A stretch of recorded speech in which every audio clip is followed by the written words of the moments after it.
Right, welcome again. Let's continue chapter 12, thermodynamic property relations, lecture number 8. In previous class, we discussed fundamental mathematical relations that are frequently used in thermodynamics. One of them was simple differential, partial derivative, and then the total differential. And then we derived two very important relations. One of them was cyclic relations and then reciprocity relations. And we also solved couple of numerical problems related to those topics that were discussed in the previous class.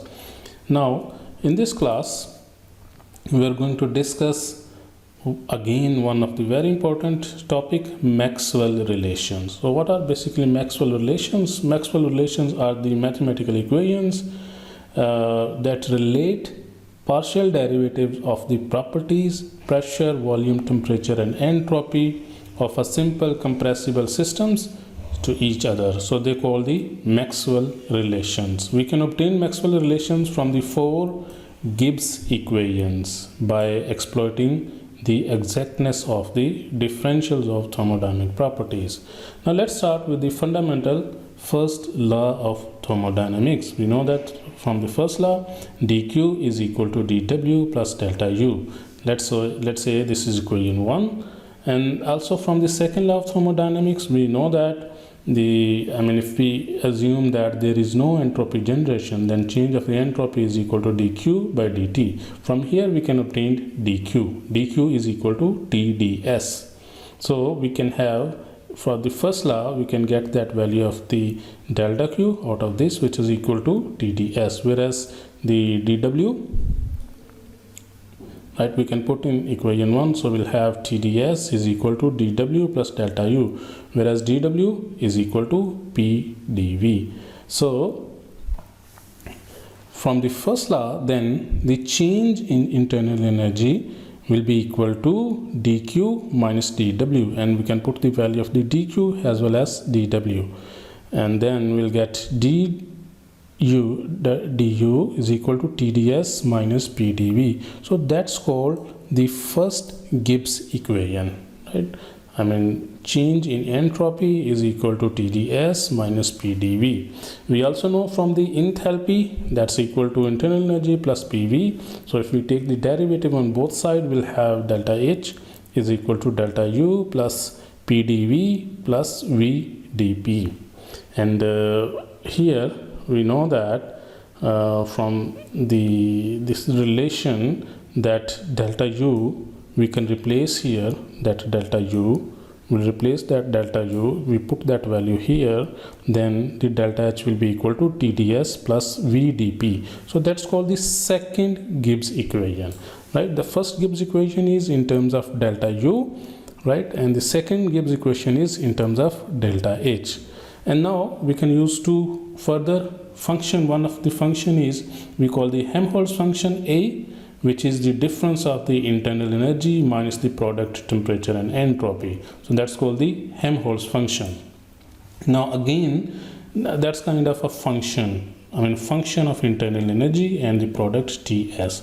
If we take the derivative of this function, Helmholtz function, then we'll get dA is equal to du minus TdS minus SdT. And if we simplify, we know that value d minus TdS here. If we put that value, then we'll get dA is equal to minus SdT minus PdV. So that's called the third Gibbs equation. Right? We have another function, we call that the Gibbs function, that's represented with value small g, which is the difference of the enthalpy minus Ts. The difference between Helmholtz function and Gibbs function is, here that's the difference of internal energy minus Ts, here that's the difference of the enthalpy minus Ts. Again, if we take the derivative on both sides, we'll have dg is equal to dH minus TdS minus SdT. Again, we can put that value from this equation, right, delta H minus GDS. If we put that equation and if we simplify, we'll get a new equation. That's called the fourth Gibbs equation. So we have four Gibbs equation: first Gibbs equation, second Gibbs equation, third one, and the fourth Gibbs equation. So we can utilize these four Gibbs equation that we derived from the previous slide. We know in previous lecture we derived this generalized form of the total differential, that dz was equal to mdx plus ndy, whereas m was equal to partial derivative of m with respect to y when x is equal to constant, and similarly n was equal to partial derivative of n with respect to x when y was equal to constant. Now if you carefully look, now this general form of the equation is the same as the above four equation. I mean, let's say the first term, let's say dg is, let's suppose, dz, and m is, let's say, minus s, and dx plus n is this variable, let's say dp is this variable. So basically we have three d value differential. One is, let's say, dz, then we have dx, then we have dy. So here we have dg, dt, dp. Similarly on the above equation we have dA, dt, dv. Similarly here we have dh, ds, dp. Similarly here we have du, ds, dv. So that means we can transfer these four equations into this form, right? The same way, like the first one is m, we have to take the partial derivative of m with respect to y, and then partial derivative of n with respect to x. So that means, so let's say in the first equation, how can we write down? The first equation will be partial derivative of t, partial derivative of t with respect to v, and similarly that should be equal to partial derivative of p with respect to s with respect to t. I mean, we have to take that. I mean, first of all, partial derivative of t with respect to v, and similarly partial derivative of p with respect to s, right? So that should be equal. I mean, same way as we written for the m and n. So we got one equation. Similarly we can write down for this one, I mean, partial derivative of t with respect to p that should be equal to partial derivative of v with respect to s, right? Similarly for this one we can write down partial derivative of s with respect to v. Similarly that should be equal to partial derivative of p with respect to t, that should be equal. I mean, these signs we have to take into account, because here we have positive, but sometime in the equation we have negative. Similarly we have here negative and here negative, so negative that will be cancelled out, so we'll get positive sign here.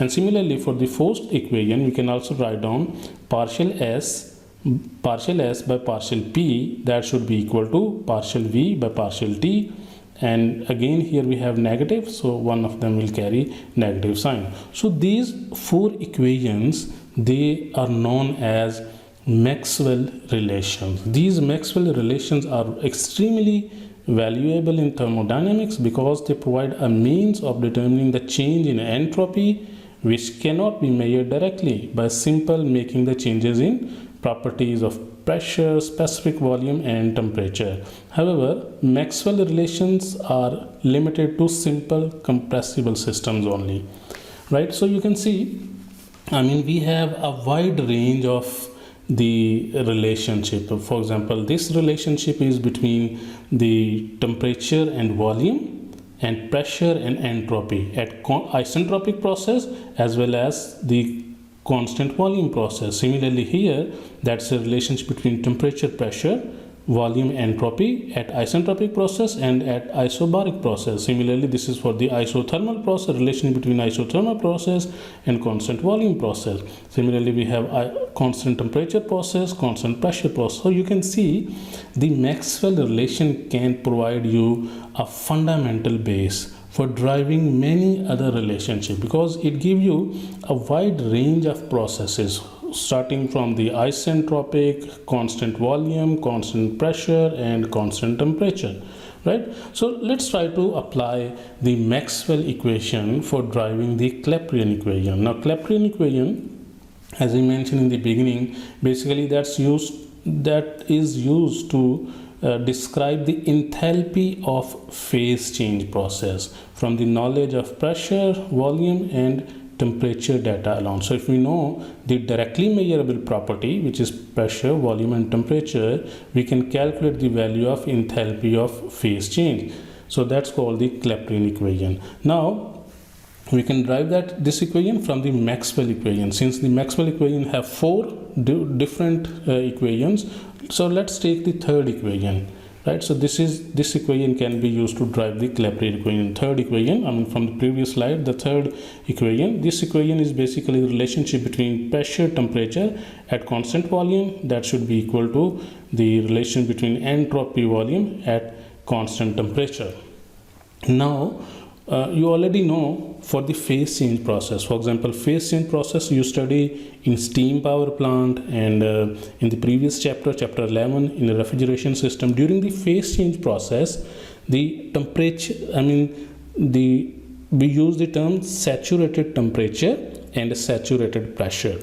Now this saturated temperature depends on saturated pressure.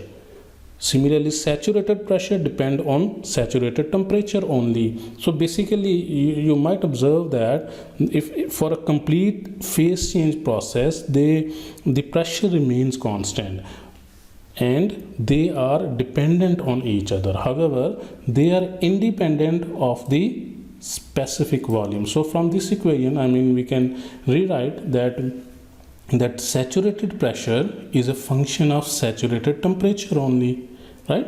And this term we can write down this as total derivative, because that's like a only they depend on temperature only. So instead of writing V here, we can write saturated, because that's for the phase change process.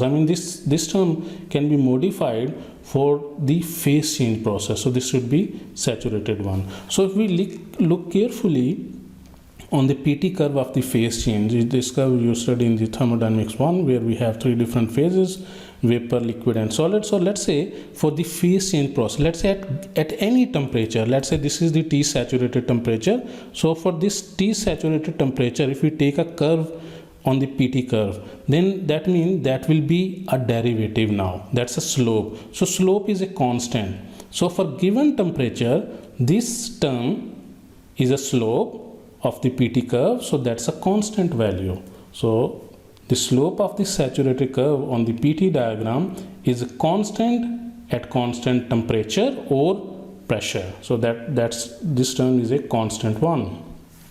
So this means this slope is independent of the specific volume, and thus it can be treated as constant. So this is a constant one. So let's say if we take the integration of this term, let's say we put integration in this side as well as integration in this side, let's say, right? So this is basically constant, and let's say dv comes on this side, and here we have the, let's say, partial s, and the integration is from f to g, right? From f to g, because the phase change process is from saturated liquid to saturated vapor. And then if we simplify, then for this one we'll have Sg minus Sf, and for volume on other side we'll have Vg minus Vf. So if we further simplify this slope, which is a constant one, dp by dt, which is like a derivative of pressure with respect to temperature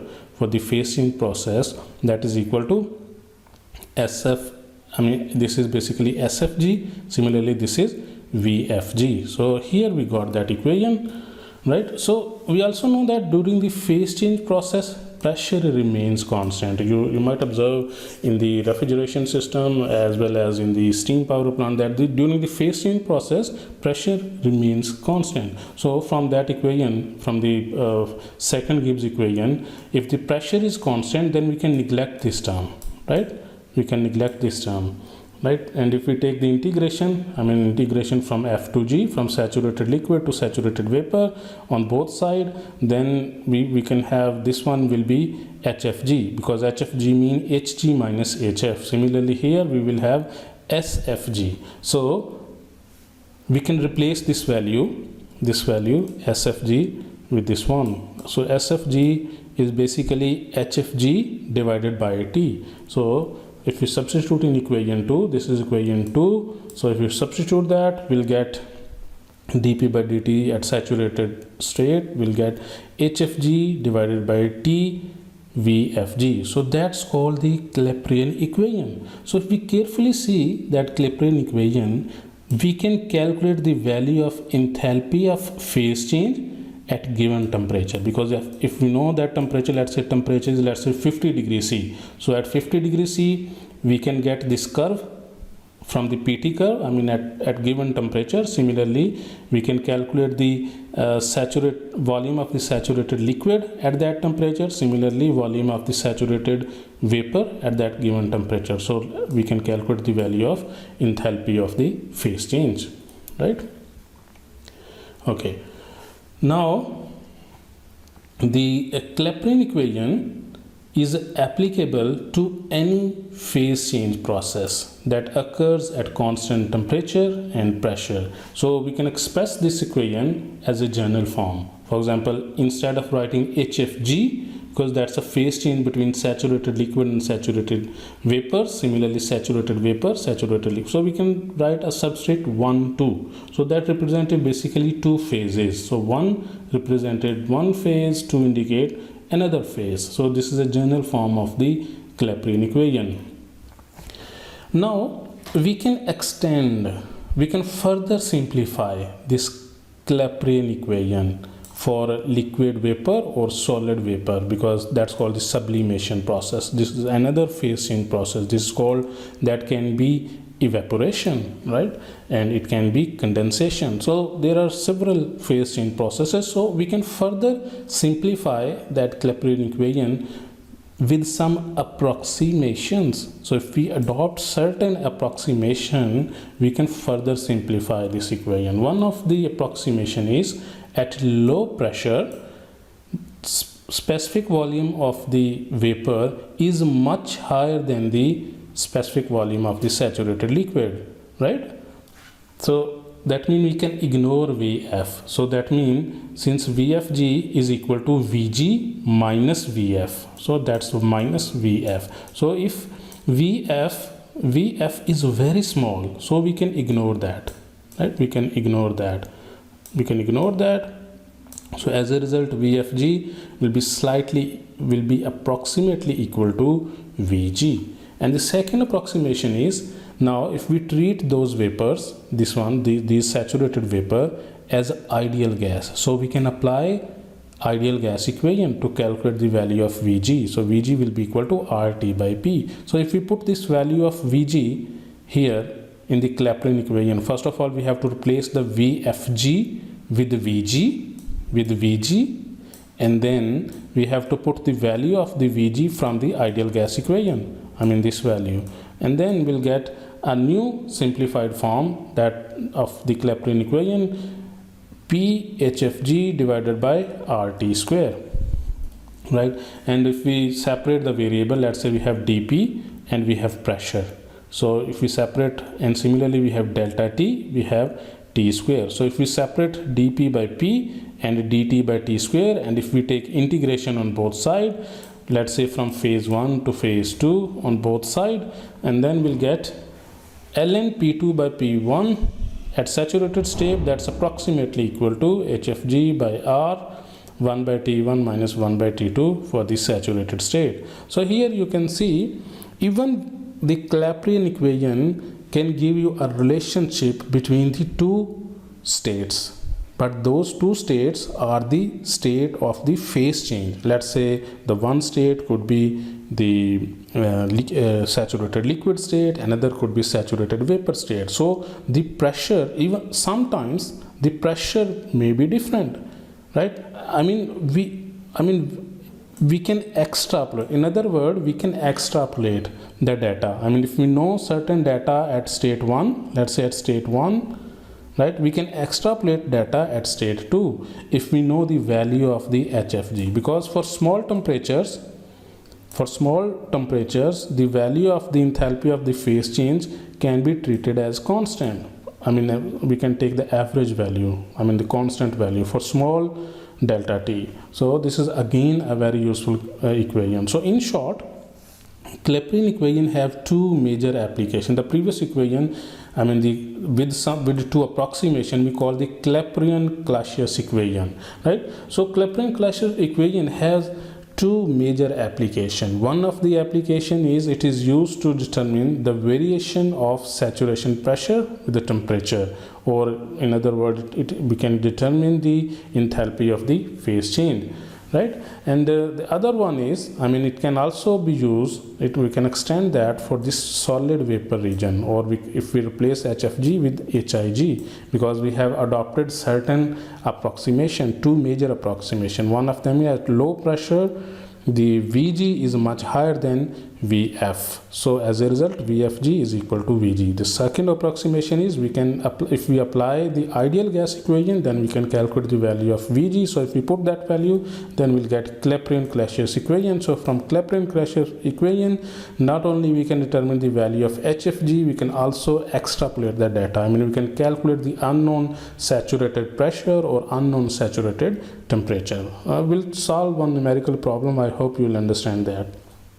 So let's try to apply these fundamental equation what we have learned up till now. Let's say first of all, verify and validate the Maxwell equation. So let's say this is one of the Maxwell equation, and verify this for steam which is available at, let's say, 250 degrees C and 300 kilopascal. So if the right hand side or if the left hand side is equal to right hand side value, then we'll say that this equation is validated. Now the given temperature is, given temperature is 250 degrees C. Similarly, given pressure is 300 kilopascal. So that means we need to figure out the delta P and delta T, right? Because this is a derivative. Similarly, we can approximate this as a derivative.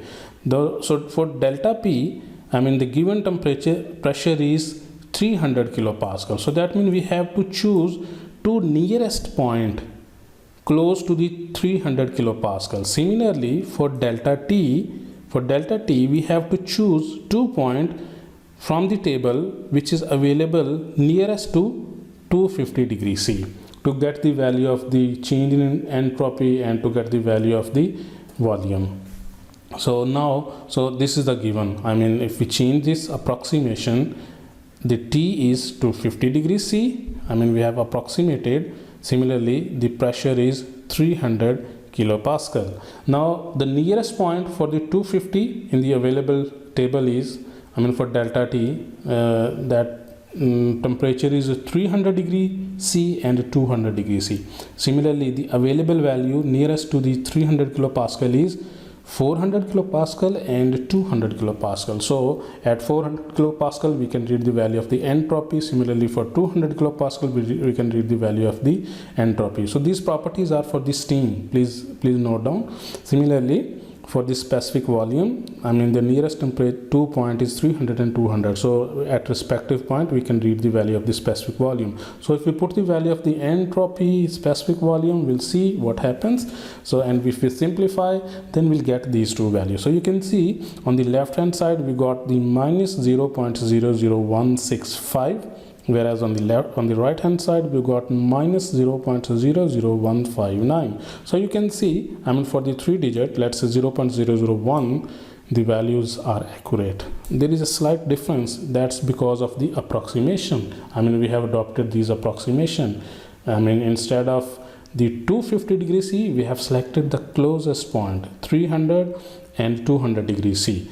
Now this difference can be reduced if delta T is as small as possible. Instead of 250 degrees C, if we select closest point, let's say 260 and 270, then the answer will be much closer. Similarly, let's say 300 kilopascal, we have selected 400 kilopascal and 200 kilopascal. If we take 310 and 305, so the answer will be much closer, but we are limited for the availability of data from the steam table, because the closest point available is 400 and 200. Similarly, for temperature, the closest point is 300 and 200. So that's why there is a small difference in approximation. And so this was the validity of the Maxwell relation. Now for the to determine the value of the change enthalpy of phase change, let's say if we know the data of pressure, volume, temperature, let's say Use the Clapeyron equation. Estimate the value of the enthalpy of vaporization for the refrigerant 134A at 20 degrees C, and then compare this with the actual value. So that means we have to determine the value of the HFG at 20 degrees C. That means we have to calculate this value at 20 degrees C. So at 20 degree we have to calculate the specific volume for saturated liquid and saturated vapor, I mean Vg and Vf at given temperature, and similarly we have to figure out the slope at given temperature. So at 20 degrees C we have to calculate three different value. One of them is Vf, and then Vg, and then the slope, right?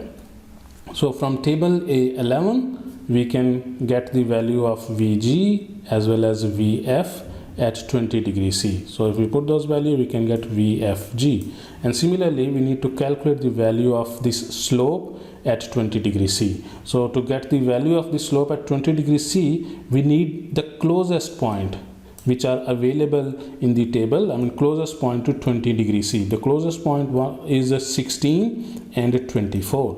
So at these 2 points we have to figure out the value of the pressure, and similarly at 16 degrees C we have to read the value of the pressure. So if we put those values we can get the slope, because this is a slope delta P, that's delta P, and similarly this is delta T. So the closest 2 points we have to select. So that's the value of the slope. So now we know all the three values, right? So if we put these three values in the above equation we'll get the value of the enthalpy. If we simplify that we'll get 182.62 kilojoule per kg. Now if we compare that value with the actual value is 182.33 kilojoule per kg. So that means the difference is between the two value is very small, and that small difference is because of this approximation, because of the availability of data, because the nearest point is 24 and 16.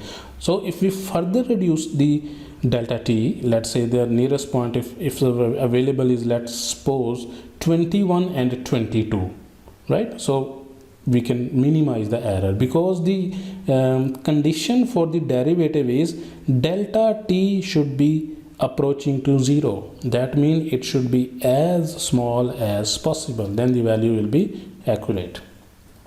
Now the third application of the Clapeyron equation is extrapolating the tabular data.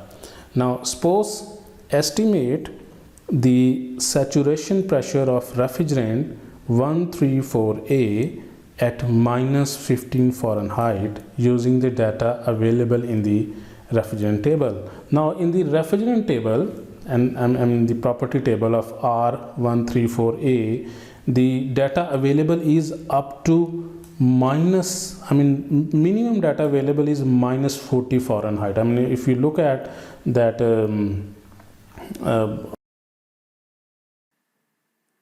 now if you look at the property data available, you will see that the minimum data available is this table is for the SI unit. I mean the similar table is available for the British unit. In that table the minimum temperature available is minus 40 Fahrenheit, but in this problem we need to calculate for minus 50 Fahrenheit. To calculate that temperature, that means you can use this valuable property relation which we call Clapeyron equation to extrapolate the data.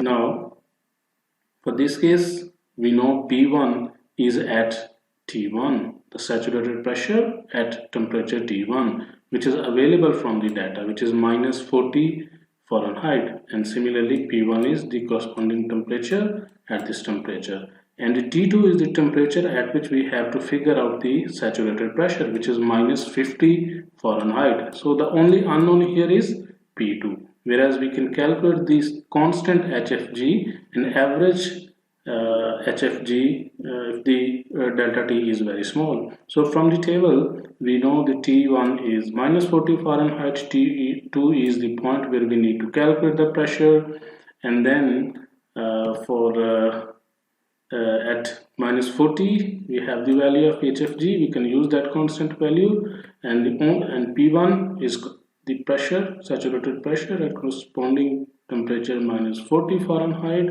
And then if we put all the values, the only unknown is P2, right? So we can calculate that P2 by using Clapeyron equation. So that's called the extrapolating the data. I mean, the data which is not available in the table, we can calculate that by using, we can estimate that by using Clapeyron equation. Now from some other sources, if we check that value was a 5.506 psi. So that means the calculated, the approximated value is 5.56, whereas the actual value is a 5.506. So the error is about 1%. So that means Clapeyron equation is a very useful tool to extrapolate or to estimate unknown value that are not available in the table by using extrapolation. So that's the end of this lecture. If you have any question, you can ask me question on Microsoft Teams, or you can send me email. See you in the next class.